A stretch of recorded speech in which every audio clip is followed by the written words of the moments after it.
Hello साथियों, नमस्कार। आज नेक्स्ट संघ प्लेटी हेलमिंथीज है।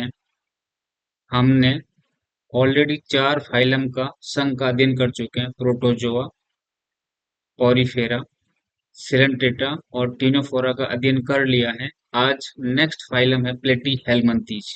कौन सा फाइलम है? प्लेटी हेलमिंथीज है। सामान्य परिचय में देखिए, जनरल इंट्रोडक्शन में क्या है। प्लेटी हेलमिंथीज जो शब्द है, गेगनबार्ग ने 1859 में इस संघ के जीवों का नामकरण किया था और दिया था क्या? प्लेटी एलमंथीज प्रस्तावित किया था। फिर एक वैज्ञानिक आया, क्लॉज। इन्होंने क्या बोला? इन्होंने कहा ये प्लेटी एलमंथीज नहीं, ये प्लेटी हेलमंथीज है। आज का जो सही नाम किसने सही किया है? क्लॉज नामक वैज्ञानिक ने। ठीक है।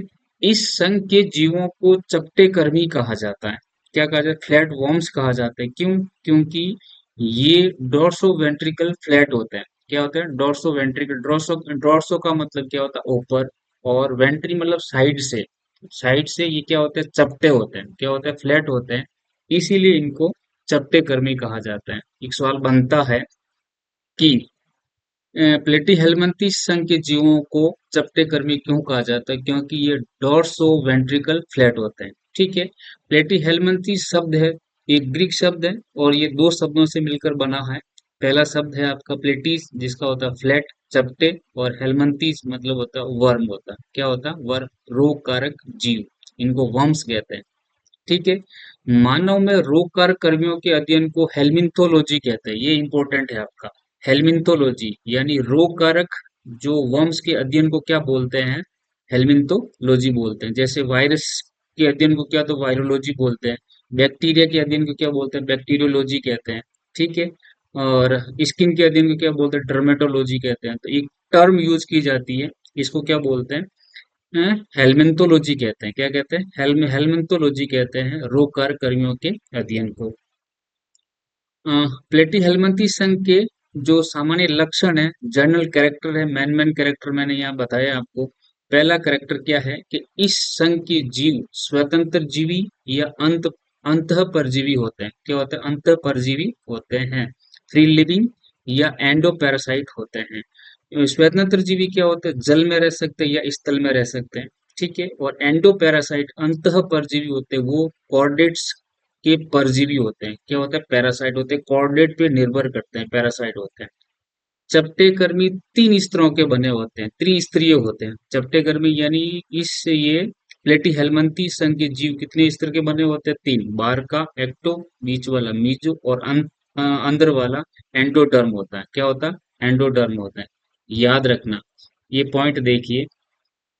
ऑल वर्म्स आर ट्रिप्लोब्लास्टिक, बहुत इंपॉर्टेंट है ये। ऑल वर्म्स जो होते हैं क्या होता है? ट्रिप्लोब्लास्टिक, 3 स्तर के होते हैं। एक्टो, एंडो और मेसोडर्म पाए जाते हैं। प्लेटीहेल्मिन्थी संघ के जीव या चपटे कर्मी द्विपार्श्वीय सममिति यानी बाइलेटरल सिमेट्रिक होते हैं। शरीर का जो संगठन होता है, बॉडी प्लान होता है, वो क्या होता है? अंग स्तर का होता है। यानी अंग बनते हैं इसमें, या अंग तंत्र यानी अंग मिलकर के तंत्र बनाते हैं, इस तरह का हो सकता है। इनका बॉडी प्लान अंग स्तर का या अंग तंत्र स्तर का हो सकता है। चपटे कर्मी यानी प्लेटीहेल्मिन्थी एसिलोमेट होते हैं, अगुहिकीय होती है। इसमें गुहिका नहीं पाई जाती। बीच का जो होता है एलिमेंट्री कैनाल और जो देह भित्ति के बीच में स्थान नहीं होता है। इनके विभिन्न अंगों के बीच में एक ढीला ढाला ठोस मेसोडर्मल ऊतक पाया जाता है, जिसको मेसेनकाइमा या पेरेन्काइमा कहते हैं। ठीक है। चपटे कर्मी की अधिचर्म यानी जो बाहर की लेयर होती है, वो क्या होती है? मल्टी न्यूक्लिएटेड होती है, बहुकेंद्रकीय होती है। और कभी कभी इस पर सीलिया पाए जाते हैं।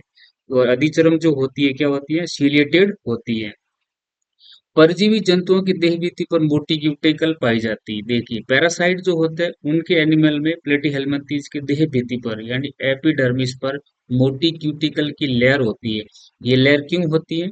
इस लेयर को क्या कहते हैं? टेग्यूमेंट कहते हैं। वर्ड याद रखना, टेग्यूमेंट क्या होती है? क्यूटिकल की मोटी परत होती है, उसको टेग्यूमेंट कहते हैं। यह क्यूटिकल पाचक एंजाइमों से इन जीवों की सुरक्षा प्रदान करती है। अब पैरासाइट है और पैरासाइट किसी होस्ट पे क्या करेगा? डिपेंड रहेगा, तो उसको शरीर में एंटर करना पड़ेगा। और जैसे ही कोई वर्म या बाह्य जीव किसी कशेरुकी की कॉर्डेट के अंदर जाता है, तो उनके भी क्या होते हैं? जो डब्ल्यूबीसी है और उनका बॉडी ऑर्गन्स है, वो क्या होता है? एंजाइम सीक्रेट करते हैं ताकि वो नष्ट हो जाए। तो अगर वो एंजाइम इसको नष्ट कर देते फिर सर्वाइव नहीं कर पाएंगे।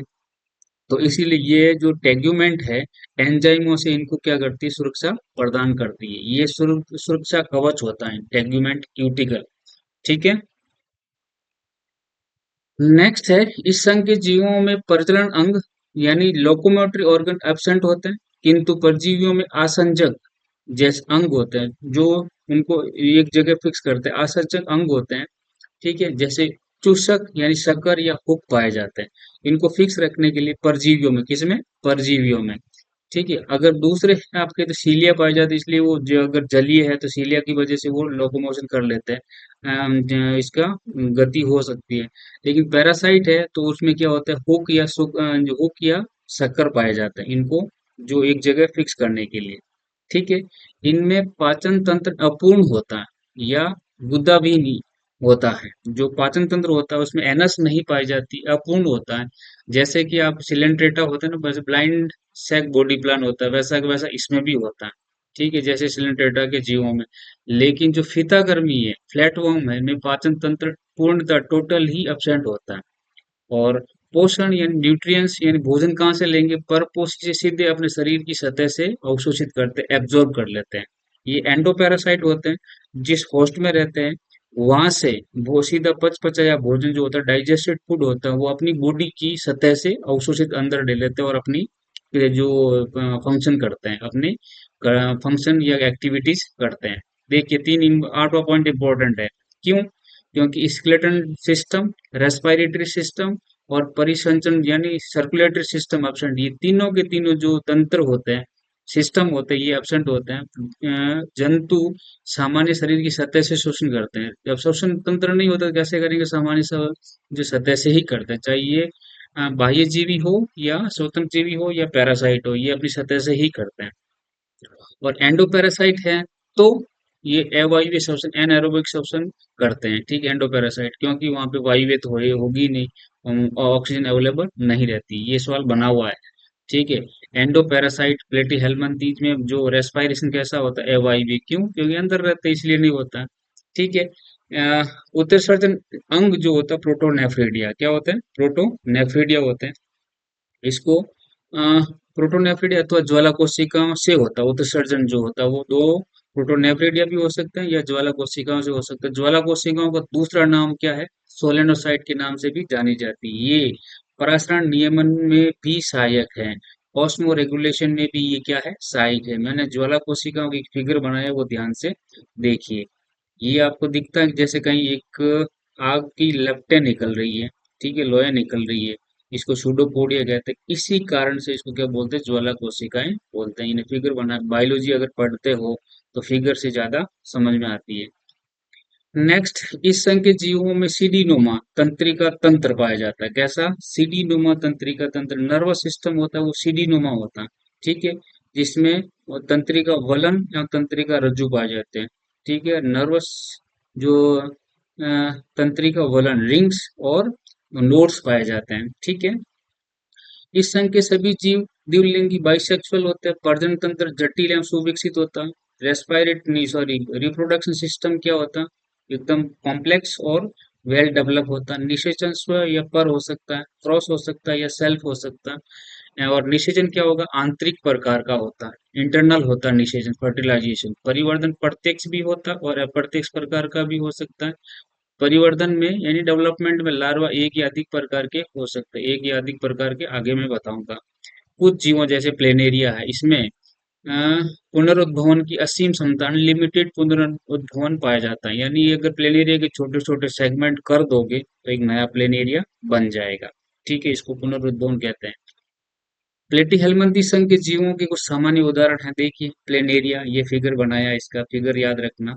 टीनिया सोलियम का, इसको टैप वर्म भी कहते हैं। क्या कहते हैं, टैप वर्म भी कहते हैं। इसकी बॉडी देख लीजिए, ऐसा स्ट्रक्चर होता है इसका। ठीक है, फेस्युला लिवर फ्लूक ये होता है, देखिए फेस्युला हिपेटिका, इसको लिवर फ्लूक भी कहते हैं क्योंकि ये लिवर में रहता है। कहाँ रहता है, लिवर में रहता है। सिस्टोसोमा ब्लड फ्लूक कहते हैं, ये ब्लड में रहता है। किसमें रहता है, ब्लड में रहता है। इसके बारे में, ये गाइनोफोरिक होता है, आगे बताऊंगा मैं इसका। प्लेटीहेल्मिन्थीज का वर्गीकरण, अब इसका क्लासिफिकेशन देखिए प्लेटीहेल्मिन्थीज का। इसका बेस क्या होता है? संघ प्लेटी के जीवों को मोड ऑफ लाइफ, किससे? मोड ऑफ लाइफ, जीवन का प्रकार क्या है? प्रेजेंस और अब्सेंस ऑफ डाइजेस्टिव ट्रैक्ट, यानी जो पाचन तंत्र की ट्रैक है वो है या नहीं है इस पे, या सीलिया ऑन बॉडी, अगर बॉडी पे सीलिया, आदिचर्म पे सीलिया पाया जाए या नहीं जाए, ये तीन फैक्टर है, फैक्टर्स है जिसको बेस मानते हुए प्लेटी हेलमिंथी संघ के जीवों को क्या होगा, आगे क्लासिफिकेशन करते हैं। और इसको मुख्य तीन वर्गों में बांटा गया, तीन वर्गों में बांटा गया। पहला क्या है? टर्बिलेरिया। फर्स्ट वर्ग कौन सा है? टर्बिलेरिया। ये एक लैटिन वर्ड है टर्बेला, जिसका मीनिंग होता है ए स्ट्रिंग, ठीक है, ए स्ट्रिंग। सेकंड है ट्रिमेटोडा, ये ग्रीक वर्ड है, ट्रेमा का मतलब होता है hole, these are commonly known as fluke. Third है सेस्टोडा, ये एंडो पैरासाइट होता है। सेस्टोडा क्या होता है? एंडो पैरासाइट, पैरासाइट होता है, मीन्स ग्रिडल, क्या होती है? ग्रिडल, बिल्कुल ग्रिडल होती। These are non commonly known as a tape worms, tape worm के नाम से, जो सामान्य नाम उनको टैप वर्म्स भी बोलते हैं सिस्टोडा को। ठीक है, मैंने टेबल में इसका क्लासिफिकेशन के मैन करेक्टर बताया, ये मैन इससे ज्यादा भी हो सकते हैं। देखिए, टर्बिलेरिया, ट्रिमेटोडा और सेस्टोडा, तीन वर्ग, टर्बिलेरिया, ट्रिमेटोडा और सेस्टोडा। टर्बिलेरिया में देखिए मोस्टली फ्री लिविंग होते हैं, प्लेटफॉर्म्स होते हैं, मेजोरिटी एक्वाटिक और मैरीन होते हैं, जलीय होते हैं और समुद्र में पाए जाते हैं, जलीय और समुद्री होते हैं। सीलिया ऑन बॉडी, सीलिया पाए जाते हैं, इस सीलिया की वजह से ये समुद्र के पानी में तैरते रहते हैं। बॉडी अनसेगमेंटेड होती, माउथ प्रेजेंट होता है, मुंह होता है इसमें वेंट्रल साइड में, नीचे की साइड में होता है। सकर्स एब्सेंट विथ टेगो, कीमो और फोटो रिसेप्टर। टैगो मतलब स्पर्श करते हैं, जो स्पर्श का अनुभव करवाते हैं उनको टैगो रिसेप्टर कहते हैं। कीमो रिसेप्टर का मतलब क्या होता है? केमिकली, जैसे पानी का पीएच क्या है, इसका अगर नॉलेज करवाते हैं उसको कीमो रिसेप्टर कहते हैं। फोटो रिसेप्टर का मतलब क्या होता है? प्रकाश का सेंस करवाने वाले फोटो रिसेप्टर होते हैं। डेवलपमेंट यूजुअली डायरेक्ट होता है विद स्पाइरल क्लीवेज, विदलन, स्पाइरल क्लीवेज के टाइप का होता है। एग्जाम्पल प्लेनेरिया, डुगेशिया भी कहते हैं इसको, प्लेनेरिया क्या कहते हैं? डुगेशिया, और दो नाम अलग और है।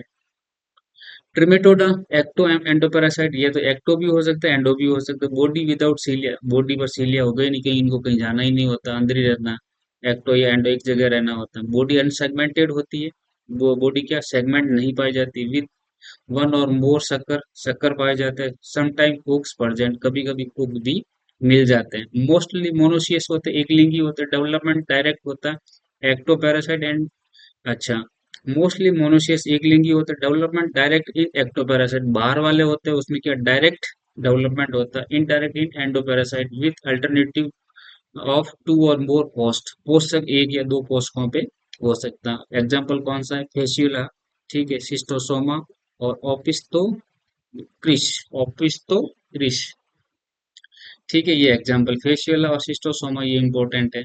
सिस्टोडा, एक्सक्लूसिव, बिल्कुल विदाउट कोई एम्बिग्यूटी, क्या होता है? एक्सक्लूसिव एंडोपैरासाइट होता है, सब अंदर के अंदर रहते हैं ये, ठीक है। Cilia and sense organ absent होते हैं, इसमें सीलिया भी नहीं होते हैं और सेंस ऑर्गन एब्सेंट होते हैं, क्योंकि इनको अंदर ही रहना था, सीलिया का क्या करेंगे, सेंस ऑर्गन का क्या करेंगे, ठीक है। बॉडी स्ट्रोबिलिटेड होती है, सुडो मेटामेरिज्म होता है, ये वर्ड याद रखना, सुडो मेटामेरिज्म। सूडो मतलब आपको बाहर से दिखते तो हैं कि भाई ये सेगमेंट है, लेकिन वो रियल सेगमेंट अंदर की साइड में भी सेगमेंट नहीं होते हैं, ठीक है। डाइजेस्टिव ट्रैक एब्सेंट होती है।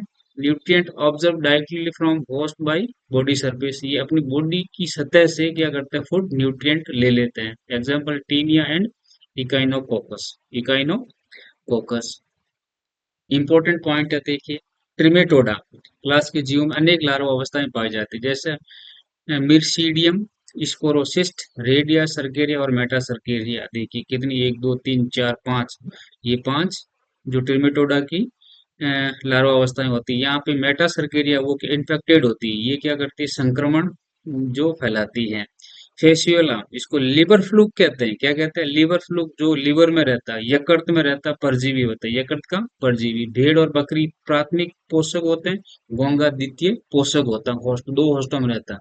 पहला जीवन चक्र किसमें? बकरी या भेड़ में, दूसरा घोंघे में रहता है, स्नेल में रहता है, याद रखना, ये सवाल बनता है। फेसियोला हिपेटिका, लिवर फ्लू कहते हैं, इसका द्वितीय पोषक कौन है?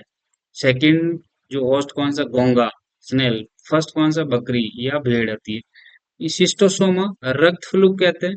सिस्टोसोमियासिस रोग होता है। और गाइनोफोरिक होता है, गाइनोफोरिक नाल में पाया जाता है, ये रक्त फ्लूक कहते हैं सिस्टोसोमा को। ये देखिए मैंने अभी बताया था आपको, ये सिस्टोसोमा का स्ट्रक्चर है। और ये इसकी आहार जो डाइजेस्टिव ट्रैक है। और ये क्या होती है, ये देखिए इसकी क्या है, मादा है, फीमेल है ये हमेशा इसकी आहार नाल में अटैच रहती है। ठीक है, ये याद रखना, इसलिए इसको गाइनोफोरिक कहते हैं। मतलब क्या, ये अपनी मादा को हमेशा पकड़ के रखता है, इसके अंदर ही रहती है, इसको फ्री नहीं करती, इसलिए इसको गाइनोफोरिक नाल कहते हैं, गाइनोफोरिक नाल कहते हैं। टीनिया सोलियम, टीनिया सेजिटा भी होता है, टीनिया सोलियम भी होता है। टीनिया मनुष्य की आंत्र का परजीवी, इंटेस्टाइन्स में मानव की, वुमन की इंटेस्टाइन परजीवी होता है। पोर्क टैपवर्म में, जो पिग जो खाते हैं, उसके खाने से ये होता है। इसका शरीर जो होता है वो 3 भागों का बना होता है। इसका शरीर 3 भागों में डिवाइड रहता है। पहला भाग कौन सा होता है, स्कोलेक्स कहते हैं, दूसरा नेक होते हैं, तीसरा स्ट्रोबोला होता है, स्ट्राबोला होता है। स्ट्रोबोला में 800 से 1000 जो सेगमेंट पाए जाते हैं।